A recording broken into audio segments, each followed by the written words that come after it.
Are the Hawks missing the boat on free agency? Bump. I put a poll out on X. Still call it Twitter. Good job.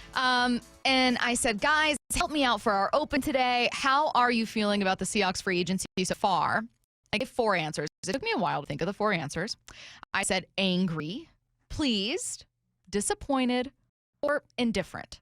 There are 254 votes. I only put it out 10 minutes ago. Indifferent is leading with 51% of the vote. Angry's leading? Indifferent. Oh, indifferent. Okay. Next up, disappointed. Yeah. Angry is the least because it's like, what are you going to be angry about? But there are some answers. 8% of responders. Pleased with the second least. But most people either indifferent or disappointed. I think that's pretty fair. I think disappointed because you see a lot of these big names kind of get snatched off the free agent market, and you think your team is doing nothing to stay in the fight, and you and I or everyone else doesn't really know the approach of the Seahawks if they are having these conversations. And people got to remember, too, these guys have to want to come to Seattle. Mm-hmm. There are some question marks in Seattle, believe it or not. As much as we love to hire Mike McDonald, as much as we love having Geno back and we look at the guys who are here, there's some uncertainty because you don't know what this organization is going to look like without Pete Carroll. So I get that. Me personally, I think I'm kind of I wouldn't say indifferent. I wouldn't say angry. I wouldn't say underwhelmed. I would say I am patient. I'm cautious. Okay. I'm cautious. That's a good word. Because I think that there's still some things that need to be done and that are going to be done. So I don't want to jump to any conclusions. I do that enough with the Mariners, right? I jump to conclusions all the time, and I get myself all riled up, and I go, what are they doing? And then a month or two later, I go, oh, I get it. I understand it. So I'm going to be cautious with how I this. But when you look at other teams, I'm looking at we use PFF when it supports anything we want to do, right? Mm-hmm. I'm looking at just the Commanders who had almost about the same amount of cap space that the Seahawks have. They didn't sign Ertz, Louisville, Eckler, a kicker, McManus, Cleveland Farrell, edge, Marcus Mariota, Tyler Odd, long snapper, safety, Jeremy Chin, Jeremy Reeves, Bobby Wagner. I'm looking at the Commanders and I go, they are making moves. Now they're a bit more desperate, or I guess eager to make these moves because of what their past has been the last few years. And then I look at teams like the Houston Texans who are making moves as well. So you have to do what your parents tell you not to do. Like, don't compare your life to someone else's life because you have greatness here, they have greatness there. That's what I'm trying to do, is listen to my mom, Renee Bumpus, and not compare our lives, our situations, and say, be thankful for what we have now. And what we have right now is an offense who I think is ready to go. You line them up right now, they're good, but the defense, I need some work. I liked this one answer from one responder. Did we meet all of our needs? Not hardly. Are there obvious solutions in the draft? Do I trust that there's a plan? Maybe. We'll see. That's football. Like, I kind of like the idea of being like, sometimes the draft class, sometimes the free agency class just falls in a way where you have to be creative and you have to take moves you aren't especially excited about.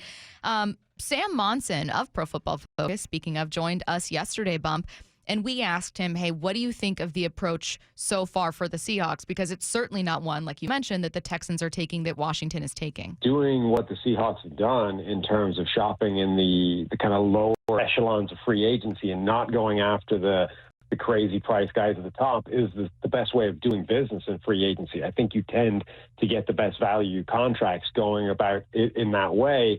But you're right, sometimes your needs just don't align with where the free agent class is and where the money is going. So I think Seattle may have run into that to a degree, that the areas that they would want to spend, if they're spending, there's just not a great group of free agents this year, or the ones that were there got picked off either right at the start of free agency or went back. The went back thing at the end is also really important. Mm-hmm. A lot of these guys re-signed with their teams and re-signed to contracts that Seattle wouldn't have been able to afford anyways, right? Chris Jones was not going anywhere. That wasn't even a thought. If you thought the Hawks ran for Chris Jones. Absolutely not. I'm so sorry. Reality? Chris Jones was not going anywhere. Some of these guys were not going anywhere. Baker, who's never a part of the conversation, but Mike Evans both stay in Tampa Bay. Dalton Schultz stays with the Texans. I mean, there were so many moves for teams to retain guys that were most important to them. Leonard Williams stays with Seattle, and that was their big signing. I understand a feeling of disappointment. And for me, caution makes sense because I'm wondering what they're doing at linebacker. It makes me very nervous. And if they would have signed Patrick Queen, I'd be like, perfect free agency.